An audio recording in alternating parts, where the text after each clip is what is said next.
Chinese New Year is coming. Pero sa Chinese calendar, ito daw yung unang araw ng taon sa Chinese calendar. So unang araw ng taon, kaya yung mga Inche kayo umaakyat sa templo para magdasal.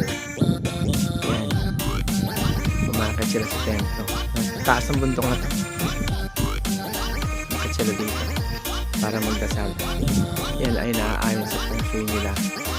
So ayun yung aking sasakyan. Ang taas nito, grabe.